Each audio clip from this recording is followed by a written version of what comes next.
Oi, meu nome é Fernando Silveira, eu sou médico infectologista e nesse vídeo, que inaugura a Masterclass Feridas Complexas, eu vou te mostrar um caminho.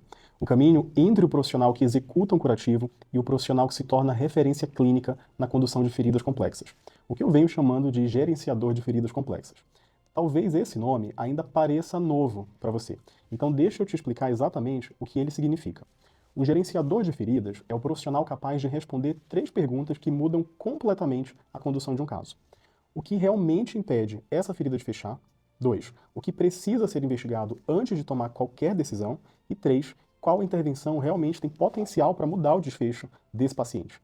Percebe que eu não perguntei qual cobertura eu devo colocar. Essa pergunta vai aparecer, ela é importante, mas ela aparece depois. Porque selecionar uma cobertura faz parte do tratamento. Só que escolher uma cobertura não é o mesmo que compreender uma ferida. O gerenciador de feridas é capaz de avaliar o caso, formular hipóteses, organizar a investigação, reconhecer riscos, estabelecer prioridades e construir um plano terapêutico coerente. Ele sabe aquilo que pode conduzir diretamente, aquilo que ele precisa discutir, quando deve encaminhar e, principalmente, sabe explicar por que está tomando cada decisão. Agora pensa em como muitos casos acontecem hoje. A ferida não evolui, você revisa a técnica, troca a cobertura, tenta controlar o exsudato, muda novamente o produto, encaminha ao paciente e ele volta com uma orientação vaga. É assim mesmo, continua fazendo curativo, vamos observar. Mas você acompanha aquela pessoa toda semana, conhece a evolução e percebe que tem alguma coisa errada. Só que em muitos momentos falta uma estrutura para transformar essa percepção em uma hipótese clínica consistente. Então você fica em uma posição extremamente injusta. É cobrada pelo resultado, mas não se sente segura para conduzir as decisões que poderiam mudar aquele resultado. Carrega sozinha o medo de deixar passar uma infecção profunda, de não reconhecer uma isquemia, de continuar tratando localmente uma ferida cuja causa está fora do leito, de descobrir tarde demais uma osteomielite, uma doença inflamatória ou outro processo que já deveria ter mudado completamente a condução. Agora pensa no outro lado. Ser a profissional cuja observação tem peso, que olha para uma ferida estagnada e não começa imediatamente procurando outro produto. Primeiro organiza o caso, reconhece quais informações estão faltando, sabe quais hipóteses precisam ser consideradas e sustenta essa hipótese com sinais, evolução, contexto clínico e critérios objetivos. Sabe conversar com o médico sem pedir um favor e sem tentar também ocupar o lugar dele. Conversa como uma profissional que conhece profundamente o paciente e tem uma contribuição clínica clara para oferecer. Essa distância entre esses dois lados não é talento, não é sorte e não depende de trabalhar em um hospital de referência com um monte de recurso. Essa distância é construída por método. E antes que esse destino soe grande demais, deixa eu te mostrar por que ele é real. Se eu nunca tivesse acompanhado enfermeiros atravessando esse caminho, provavelmente eu também acharia que isso era apenas um discurso bonito. Eu quero que você observe outro tipo de mudança. Profissionais que passaram a enxergar informações que antes estavam desconexas, que deixaram de descrever apenas tamanho, borda, tecido, exudato e passaram a perguntar o que esses achados significavam biologicamente, a interpretar esses significados. Profissionais que perceberam que sabiam executar o procedimento, mas ainda não tinham uma sequência estável para pensar. E que quando essa sequência começou a ser construída, passaram a entrar nas discussões clínicas de outra forma. Isso não aconteceu porque decoraram uma lista nova de coberturas. Aconteceu porque aprenderam a organizar o que já sabiam e a preencher as lacunas que realmente interferiam nas decisões. Eu, enquanto infectologista, faz parte da minha rotina trabalhar justamente no ponto em que a ferida deixa de ser apenas uma lesão visível e passa a revelar um processo mais profundo. Eu sou médico formado pela Universidade de Brasília, especialista em infectologia pelo Hospital de Base do Distrito Federal e hoje eu coordeno um serviço de infectologia de um grupo hospitalar aqui em Brasília. Eu também atuei como infectologista no ambulatório de feridas complexas da Secretaria de Saúde do Distrito Federal. E é nesse ambiente que eu encontro, todos os dias praticamente, pacientes com infecções profundas, osteomielite, biofilme, comprometimento sistêmico e feridas cuja cicatrização depende, com certeza, muito mais da qualidade do raciocínio clínico do que da cobertura escolhida. Por isso, quando eu digo que é possível organizar a condução de casos complexos, eu não estou falando de uma teoria criada em sala de aula. Eu estou falando de um problema que eu vejo se repetir cotidianamente na assistência. Mas existe uma pergunta que aparece imediatamente. Fernando, o enfermeiro pode assumir esse nível de protagonismo? E eu respondo para vocês: pode. A autonomia clínica da enfermagem não é uma concessão que vai vir no futuro. Ela já está plenamente prevista no ordenamento profissional de vocês. O enfermeiro possui respaldo para realizar consultas de enfermagem, formular diagnósticos de enfermagem, solicitar exames conforme protocolos institucionais e normativas vigentes, prescrever cuidados. A própria resolução do COFEN número 736 de 2024 reforça o processo de enfermagem como uma atividade sustentada por algo muito importante, que é o raciocínio clínico, estruturada em 5 etapas: avaliação, diagnóstico, planejamento, intervenção e avaliação dos resultados. Ou seja, respaldo legal existe. Mas aqui está o ponto que quase ninguém percebe. O que a maioria dos profissionais ainda não tem não é o direito de conduzir. Isso existe. O que falta é o raciocínio para conduzir com segurança. O problema nunca foi permissão. O problema é capacidade. Autonomia sem raciocínio não gera segurança. Pode gerar apenas mais responsabilidade, medo e insegurança.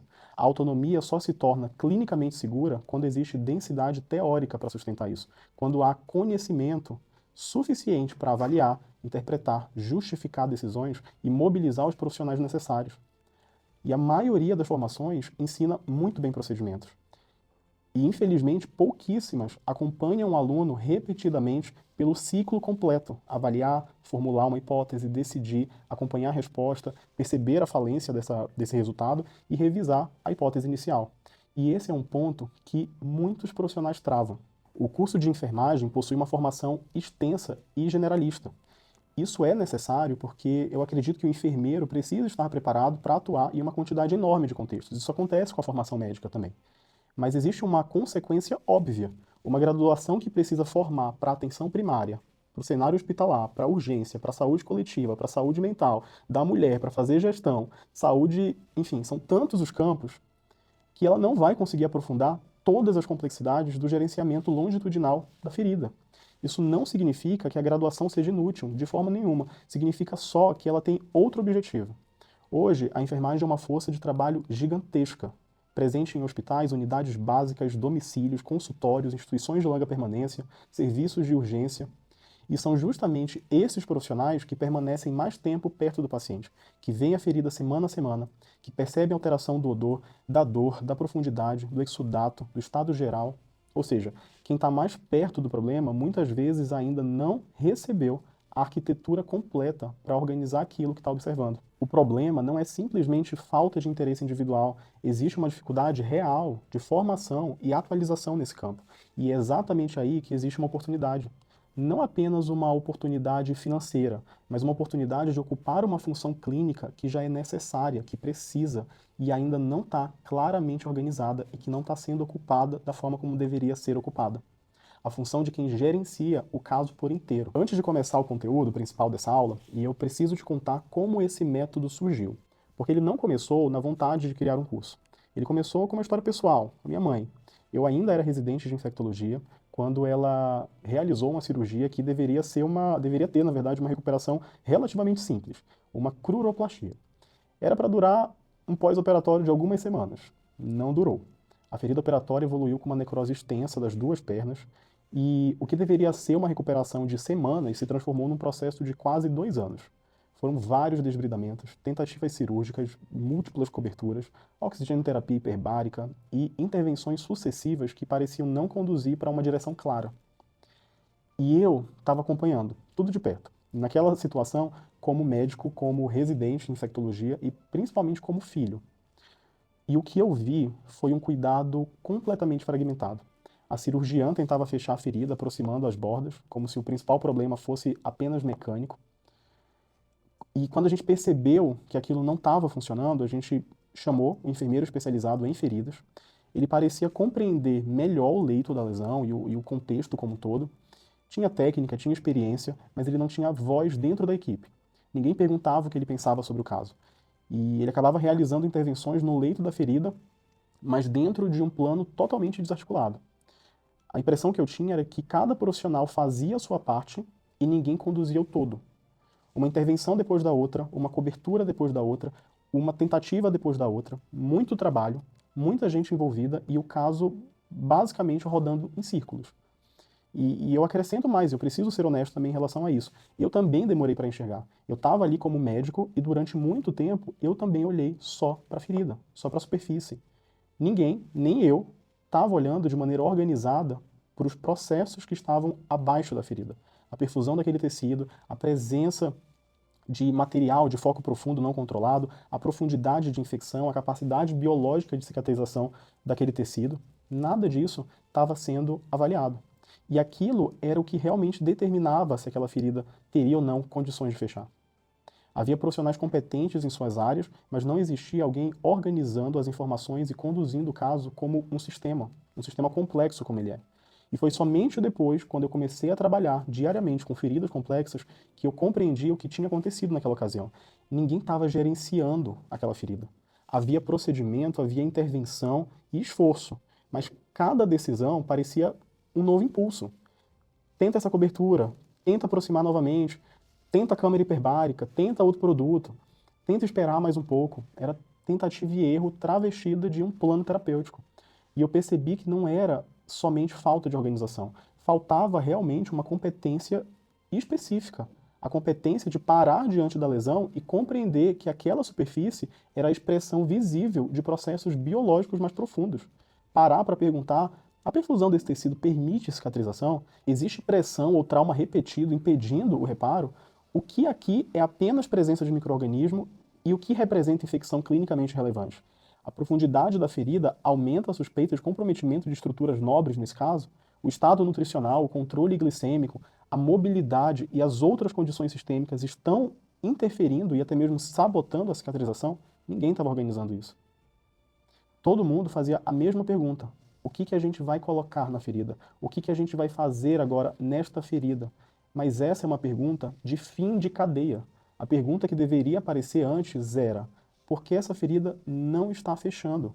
E depois, o que precisa ser corrigido para que ela volte a ter a possibilidade de cicatrizar? Foi aí que eu entendi. O problema não era a falta de mais uma intervenção.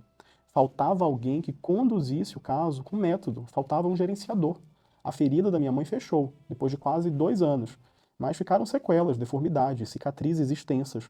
Um corpo que não voltou a ser o mesmo.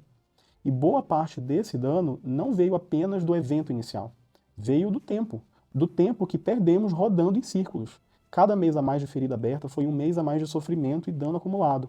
Eu não podia desfazer o que tinha acontecido, mas aquela experiência deixou em mim uma pergunta que nunca mais foi embora.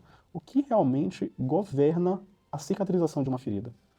Não apenas qual cobertura favorece determinada fase, mas por que o tecido cicatriza e outro não?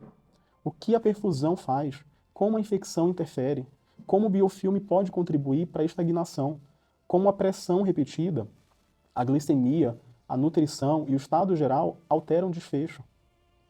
Eu não queria voltar a ficar diante de uma ferida complexa dependendo de sorte. Eu queria compreender, e foi isso que me levou, caso após caso, a perceber que existia uma maneira de percorrer qualquer ferida de difícil cicatrização, com raciocínio, do primeiro achado até o plano terapêutico.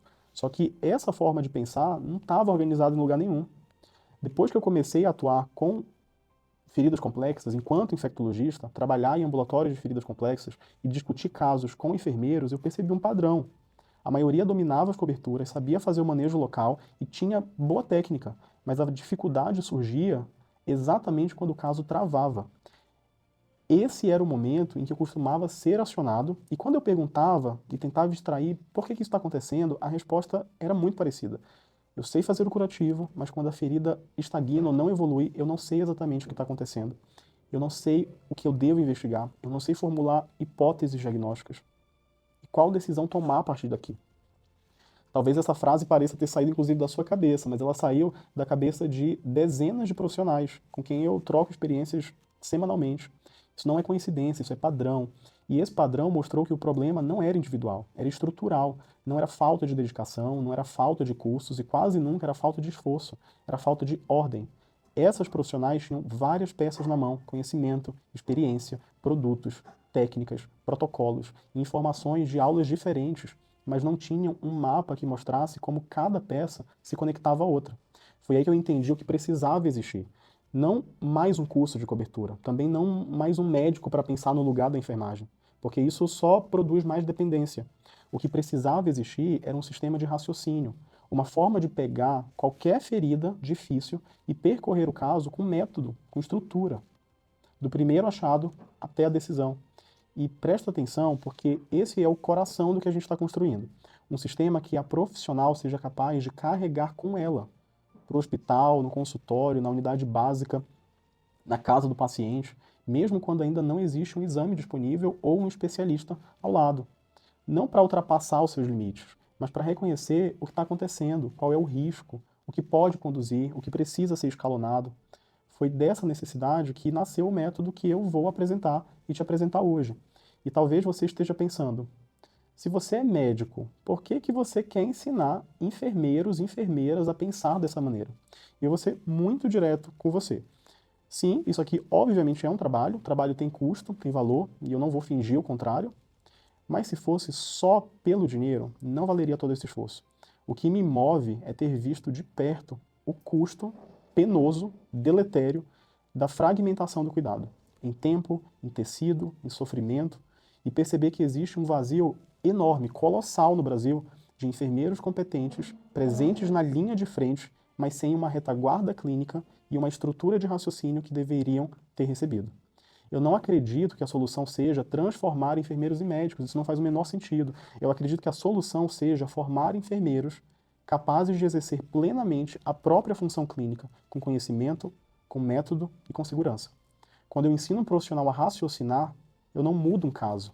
Eu influencio todos os pacientes que passarão pelas mãos dele durante anos, inclusive em lugares onde eu nunca vou estar. Eu não quero formar uma plateia que dependa de mim.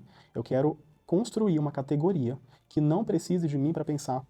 Eu não criei mais um curso de feridas, não é meu objetivo. Eu organizei uma forma de pensar que eu gostaria que tivesse existido quando toda essa história começou. Agora que você entendeu de onde nasceu essa forma de pensar, eu quero falar sobre o caminho que provavelmente trouxe você até aqui. Talvez você tenha começado como a maioria dos profissionais começa. Aprendeu a limpar a ferida, identificar os principais tecidos, a diferenciar algumas coberturas. Depois fez um curso, conheceu novas tecnologias e aprendeu sobre prata, alginato, espuma, hidrogel, PHMB. Mais tarde vieram o laser, a ozonioterapia, as terapias regenerativas, terapia por pressão negativa e talvez formas diferentes de executar determinada técnica. Você foi adicionando ferramentas, uma depois da outra. É possível que durante muito tempo isso tenha feito você sentir que estava avançando, e talvez realmente estivesse. Afinal, cada formação você conhecia uma técnica nova, uma cobertura diferente, uma intervenção que ainda não dominava. Saía da aula com a sensação de que agora possuía uma possibilidade a mais para aquele paciente que não estava evoluindo. E eu entendo por que você fez isso, porque no seu lugar, provavelmente eu também teria feito o mesmo, porque foi assim que ensinaram você a enxergar a área de feridas. Fizeram você acreditar que evoluir em feridas complexas significava dominar coberturas cada vez mais sofisticadas. A iniciante conhece poucas coberturas, a intermediária conhece muitas, a especialista domina as tecnologias mais recentes. Isso é um perigo. Dentro dessa lógica, quanto mais difícil a ferida, mais sofisticada deveria ser a intervenção. E se nada funciona, é porque você ainda não estudou o suficiente. Esse definitivamente é o jeito errado. E é perigoso justamente porque parece fazer sentido. Eu chamo de caminho da acumulação, a crença de que juntar cursos, coberturas, tecnologias suficientes, uma hora isso vira segurança clínica. E não vira. E a ciência da aprendizagem explica por quê. É mais fácil vender uma resposta visível do que ensinar alguém a sustentar a incerteza. Use essa cobertura e terá resultado. Oferece controle imediato. Você vê o produto, vê a aplicação, o que fará na segunda-feira diante do paciente. O raciocínio clínico é menos confortável. Obriga a lidar com hipóteses, informações incompletas e com a possibilidade de que o óbvio inicial não seja a causa real. Por isso, o ensino se organizou ao redor da intervenção local, o leito, o exudato, a necrose, a borda, o produto. Só que a intervenção local está no final da cadeia decisória. Antes de decidir o que fazer sobre o leito, seria preciso compreender o processo que abriu a ferida e continua impedindo o reparo. E essa parte quase sempre foi ensinada de forma fragmentada. O resultado? A profissional recebe respostas antes de aprender a formular as perguntas que deveriam vir primeiro. Quantas vezes uma ferida é apresentada e a primeira pergunta é: qual cobertura você usaria? Parece clínica, mas revela pouco. Antes disso, seria necessário saber por que essa ferida existe, se a causa permanece ativa, se há perfusão suficiente, se pressão ou trauma a mantém, se há infecção, qual a profundidade real, se o estado metabólico permite reparo e se o plano está falhando ou o diagnóstico está errado. A profissional foi treinada para responder rápido. Vê exudato e pensa em absorção. Vê necrose e pensa em despridamento. Vê odor e pensa em antimicrobiano. O problema não é considerar essas hipóteses, é transformá-las em conclusão antes de investigar o caso. Entre o sinal e a intervenção deveria existir raciocínio. O visível nem sempre revela a causa. Muito exudato pode ser infecção, mas também pode ser edema, inflamação persistente, trauma repetido, ou manejo inadequado mesmo da umidade. Tecido desvitalizado pode pedir intervenção no leito ou refletir perfusão insuficiente. Caso em que desbridar sem entender o contexto apenas cria uma ferida maior sobre um tecido que continua incapaz de reparar. Odor não é sinônimo de infecção profunda, e uma cultura positiva não prova que aquele micro-organismo seja a causa da estagnação, nem que haja indicação de antibiótico sistêmico. Uma cobertura pode reduzir exudato, odor e desconforto. Tudo isso é relevante, mas melhora local não significa necessariamente que a causa esteja controlada. E é aí que o curativo deixa de ser a ferramenta dentro de um plano e passa a funcionar como substituto da investigação. Existem muitos procedimentos sendo feitos, muitas trocas de curativo, muitos produtos sendo testados, muitas fotos sendo comparadas, muitas orientações sendo dadas e muitos profissionais envolvidos. No caso da minha mãe, não faltava trabalho, profissionais, procedimentos, o que faltava era um raciocínio capaz de organizar tudo aquilo. Quando não existe uma hipótese clara sobre o que mantém a ferida aberta, cada intervenção vira uma tentativa isolada. E quanto mais o caso demora, mais intervenções são adicionadas. O famoso empilhamento de intervenções. Não porque exista uma lógica que sustente aquela sequência, mas porque parece irresponsável não fazer nada. Então se faz alguma coisa. Troca-se o produto, acrescenta-se uma tecnologia, repete-se o procedimento, encaminha novamente, espera-se mais um pouco. A ocupação substitui a direção. O profissional está sempre fazendo, mas não consegue responder com clareza. O que exatamente a gente está tentando corrigir? Que resultado a gente espera desta intervenção? Em quanto tempo? Qual achado mostraria que a nossa hipótese estava certa? Por que esse caso não respondeu? Sem essas perguntas, não existe plano, existe uma coleção de condutas. E quando a estratégia falha, o modelo centrado em curativos ensina que falta algo mais avançado. Se a cobertura simples não resolveu, use uma especial. Se não resolveu de novo, associe uma tecnologia. Depois um protocolo mais agressivo. Depois outro curso. A profissional fica sempre a uma técnica de distância da segurança que procura. Mas o problema não é a ausência de instrumentos. É a ausência de um critério para decidir quando, por quê e para quem cada instrumento deve ser usado. Uma profissional pode possuir um arsenal inteiro e continuar sem saber qual problema está tentando resolver. A ciência da aprendizagem responde isso com uma precisão que quase ninguém te mostrou. Existem 3 tipos de conhecimento, e eles não são degraus da mesma escada, são categorias diferentes. O primeiro é o conhecimento declarativo, é o saber que o biofilme dificulta a cicatrização, a osteomielite é a infecção do osso, a insuficiência venosa causa úlcera no maléolo e hiperpigmentação. É o que os cursos mais entregam, e é o que você talvez tenha de sobra. O segundo degrau é o conhecimento procedimental. É o saber como desbridar, como aplicar compressão, como executar a técnica. Também é ensinado, também é treinado. E talvez muitas dessas coisas você também tenha. Agora, presta atenção no terceiro, porque é aqui que mora a sua insegurança. É o conhecimento condicional. É o saber quando. Quando aquele tecido pede desbridamento e quando fazê-lo seria um erro. Quando o exudato é só exudato e quando ele é o primeiro sinal de infecção profunda. Quando eu paro de trocar a cobertura e passo a suspeitar de osteomielite. Quando eu investigo. Quando eu encaminho. E o mais difícil, para quem e com qual argumento. Repara na diferença. Saber que a osteomielite existe não te ajuda em nada às 3 da tarde na casa do seu paciente, diante de uma ferida que drena há 6 meses. O que te ajudaria naquele momento é saber quando aquela ferida específica cruzou a linha invisível e deixou de ser uma ferida para virar uma doença do osso. Isso é conhecimento condicional. É ele que separa o especialista de verdade e é exatamente ele que quase nenhuma formação ensina. E por que não ensina? Porque conhecimento condicional é mais difícil de transmitir. Ele não cabe num slide. Ele não vira uma lista de 10 sinais de infecção. Ele exige que alguém te mostre o raciocínio percorrendo o caso do começo ao fim e depois corrige o seu raciocínio quando você tenta fazer o mesmo. A maioria dos cursos para nos primeiros tipos, te entrega o saber que e o saber como, imprime um certificado e te deixa completamente sozinha justamente na hora do saber quando, que é a única hora que importa quando o caso complica. Essa talvez seja uma das experiências mais frustrantes para quem já trabalha há anos com feridas. Você olha para trás e percebe que hoje sabe muito mais do que sabia no início.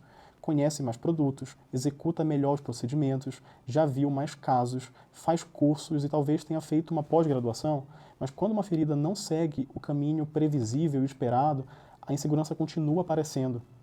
Não é a insegurança de quem nunca estudou, é a insegurança mais dolorosa. É a insegurança de quem estudou muito e não entende porque ainda não consegue organizar determinados casos. Você sabe identificar vários sinais, mas não sabe qual deles deve pesar mais na decisão. Conhece possíveis causas, mas não sabe por onde começar a investigação. Percebe que algo está errado, mas não consegue transformar essa sensação numa hipótese que possa ser defendida. Encaminha o paciente, mas não sabe exatamente o que pedir, para quem encaminhar ou quais informações demonstram a gravidade do caso. Recebe uma orientação genérica e sente que ela não responde ao problema, mas também não tem linguagem clínica suficiente para sustentar a discordância. É por isso que mais conteúdo sozinho muitas vezes não resolve, porque não falta necessariamente informação, falta uma arquitetura para organizar essa informação. Imagina que alguém entrega para você todas as peças de uma máquina. As engrenagens estão ali, os parafusos, os cabos, os componentes estão completos, mas ninguém mostra como uma peça se conecta à outra. Você pode estudar cada componente separadamente, saber o nome de todos, conhecer a função isoladamente de cada um e ainda assim não conseguir fazer uma máquina funcionar. Foi assim que grande parte dos profissionais aprendeu. Talvez num curso estudou coberturas, em outro infecção, em outro desbridamento, em outro o impacto do diabetes na cicatrização. Cada conteúdo pode estar correto, mas chega como um bloco independente. E o paciente não aparece em blocos. A ferida não chega dizendo, hoje o meu problema é apenas microbiológico, amanhã será exclusivamente vascular. Na próxima semana, você deve considerar o metabolismo. Tudo aparece ao mesmo tempo. Perfusão, pressão, inflamação, infecção, estado nutricional, controle metabólico, adesão, mobilidade e realidade social podem coexistir no mesmo caso. O desafio clínico não é apenas conhecer cada elemento, é saber como eles se relacionam. Qual deles está dominando o caso? Qual precisa ser enfrentado primeiro? Qual representa o maior risco? Qual pode explicar a ausência de resposta? E qual informação ainda está faltando? Mas o jeito errado não ensina a integração. Ele ensina temas e o profissional precisa, sozinho, tentar construir as conexões. Quando uma ferida não evolui, o modelo centrado em curativos procura o erro dentro da intervenção local. A cobertura não era melhor, o produto perdeu a eficácia, o leito ainda não estava preparado, a intervenção de troca não foi adequada, o paciente não seguiu corretamente, a família não colaborou, o médico não ajudou, o convênio não liberou. Isso tudo pode acontecer. A gente sabe que vive, eventualmente, em situações de escassez de recurso mesmo. Só que todos esses fatores podem realmente interferir. Mas existe uma pergunta que quase nunca é feita. E se o problema estiver na forma como eu estou interpretando o caso? Talvez a ferida tenha sido tratada como venosa, mas existia um componente arterial importante. Talvez tenha sido considerada apenas neuropática, mas existia infecção profunda. Talvez o foco tenha permanecido no biofilme, enquanto a pressão continuava alta. Talvez o manejo local esteja adequado, mas o diagnóstico inicial não explica a evolução. Talvez estejamos insistindo em cicatrizar um tecido sem condições biológicas para reparar. Mas questionar o raciocínio é mais desconfortável do que trocar um produto. Trocar o produto permite manter intacta a ideia de que o caminho está correto e só falta encontrar a ferramenta certa. Revisar o diagnóstico, revisar o raciocínio, exige admitir que talvez estejamos percorrendo a direção errada. E é por isso que a frustração é tão grande. Muitas vezes você não executou mal. Muitas vezes você não executou mal. Higienizou, escolheu cobertura compatível, protegeu o perilesional, documentou, orientou, fez tudo certo, dentro de uma lógica incompleta. Não há erro técnico óbvio para corrigir. Então você começa a duvidar de si. Será que eu não sou boa nessa área? O problema não é incompetência, é ter sido ensinado a atuar apenas sobre uma parte do problema. O jeito errado reduz o paciente ao leito. A consulta gira em torno de tamanho, tecido, exudato, cobertura, mas a ferida não existe separada do corpo que tenta cicatrizá-la. Um corpo com circulação, metabolismo, doenças crônicas, dor, medicamentos, condições sociais. Um curativo pode ser perfeito no consultório e inviável na vida real. Você orienta o offload, mas o paciente trabalha em pé. Prescreve uma frequência de troca, mas não há quem cuide em casa. Indica uma tecnologia que ele não pode pagar. Quando o plano falha, a não adesão vira falha moral. Ele não colabora. Mas um plano que ignora a realidade do paciente não é só difícil de seguir. Pode ser um plano mal construído. O ciclo começa no leito e termina no leito, enquanto o que determina a cicatrização está fora desse leito. No fluxo que não chega, no osso comprometido, na glicemia alta, no diagnóstico equivocado. Sem um caminho para organizar o caso, você passa a depender de resposta externa. Perguntar qual produto usar, mostrar a foto para alguém, esperar o especialista dizer o que fazer. Isso dói mais quando você está sozinha, na casa do paciente, no plantão, no interior, sem um médico, sem infectologista, sem vascular, sem exame disponível. É aí que a resposta pronta mostra o limite. Aquele curso não contempla o caso que está na sua frente. E quando você encaminha, o mesmo problema reaparece. Você sente que há algo grave, mas não estrutura a suspeita. A comunicação fica genérica, a ferida não está boa, pode ser infecção, e volta igualmente genérica. Pode continuar fazendo isso que você está fazendo. Pode continuar fazendo curativo. Encaminhar não é transferir o paciente. É saber qual problema precisa ser esclarecido, por quê e com quais dados sustentar a urgência. Sem isso, você pede ajuda, mas não mobiliza a rede e conclui que o limite é a falta de autorização, quando parte dele é falta de argumento. Você é quem acompanha o paciente de perto, percebe primeiro quando algo muda e é quem recebe a cobrança quando a lesão não evolui. Mas possivelmente a sua formação ensinou a executar a intervenção, não a construir, acompanhar e revisar o plano. Você recebeu responsabilidade sem receber arquitetura de decisão. É cobrada pela cicatrização, mas foi ensinada a fazer somente o curativo. É cobrada por reconhecer complicações, mas estudou os sinais isolados. É esse o sofrimento específico. Responsabilização sem segurança. Quando a insegurança persiste, a conclusão natural é comprar outro curso. Ele pode até preencher lacunas, mas se não estiver organizado da mesma forma, mais temas, mais técnicas, mais protocolos, mais respostas, tudo de forma desarticulada, o problema volta, o conhecimento aumenta, o investimento aumenta e diante da ferida estagnada, a pergunta continua a mesma. O que está acontecendo aqui e qual precisa ser a minha próxima decisão? Deixa isso claro, quem vive esse ciclo não é desinteressado. São profissionais que estudam, depois de uma jornada exaustiva de trabalho, carregam pacientes na cabeça em casa, revêem fotos e sentem culpa quando uma ferida piora. O problema não é esforço, é que todo esse esforço está sendo aplicado no modelo que começa pelo final. Te treinou a escolher a intervenção antes de compreender o que está acontecendo. A culpa não é sua, mas depois que você enxerga o modelo ideal, continuar preso ao modelo antigo vai ter um custo. O primeiro custo de tudo isso é tempo. Feridas complexas raramente permanecem iguais enquanto tentamos descobrir o que fazer. O tempo pode significar aumento da lesão, progressão da infecção, perda de tecido, piora da dor, comprometimento de estruturas profundas, mais hospitalizações, mais procedimentos e mais riscos de amputação. Nem todo desfecho ruim poderia ser evitado. Isso precisa ser dito com responsabilidade. Mas alguns danos não acontecem apenas por causa da gravidade da doença. Acontece porque demoramos demais para reconhecer que a lógica utilizada não estava funcionando. Cada semana repetindo uma intervenção sem revisar a hipótese é uma semana em que a causa pode continuar ativa. O segundo custo é aquilo que a profissional leva para casa. A dúvida: será que eu estou fazendo tudo o que deveria? Será que eu deixei passar algum sinal? Será que essa ferida piorou por alguma decisão minha? Será que eu deveria ter encaminhado antes? Será que existe alguma coisa acontecendo por baixo que eu não estou enxergando? Isso não é só insegurança técnica. É o peso de saber que existe uma pessoa dependendo de você e de não possuir uma forma clara de demonstrar para si mesmo que percorreu o caso da maneira organizada. Quando não existe método, cada resultado ruim se torna pessoal. A profissional não consegue distanciar e diferenciar o que estava fora do seu controle, o que poderia ter sido identificado, o que foi uma limitação de recurso e o que foi uma falha de raciocínio. Tudo junto vira culpa. E existe também o custo de continuar sendo vista como alguém que só realiza o curativo.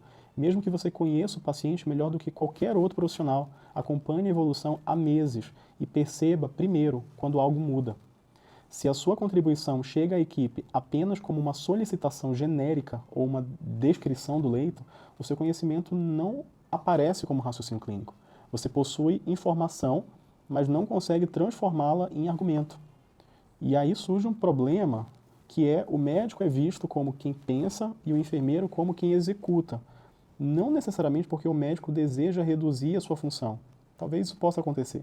Mas talvez porque o modelo de formação da enfermagem ensinou você a apresentar procedimentos e achados, mas não a demonstrar a lógica que conecta esses achados. E o mercado valoriza aquilo que consegue perceber. Se ele percebe apenas a troca de curativo, é por essa execução que tenderá a reconhecer e remunerar. Depois de anos, o que esse modelo produz? Uma profissional que conhece muitas coberturas, mas ainda hesita quando precisa explicar por que a ferida não fecha. Que sabe realizar procedimentos, mas não possui clareza sobre qual problema deveria ser priorizado. Que identifica sinais, mas não consegue organizá-los em uma hipótese. Que percebe a gravidade, mas não consegue sustentar tecnicamente a sua suspeita. Que encaminha, mas não consegue orientar a discussão. Que estuda cada vez mais, mas continua sentindo que falta alguma coisa, que é cobrada pelo resultado, mas não se sente dona do raciocínio.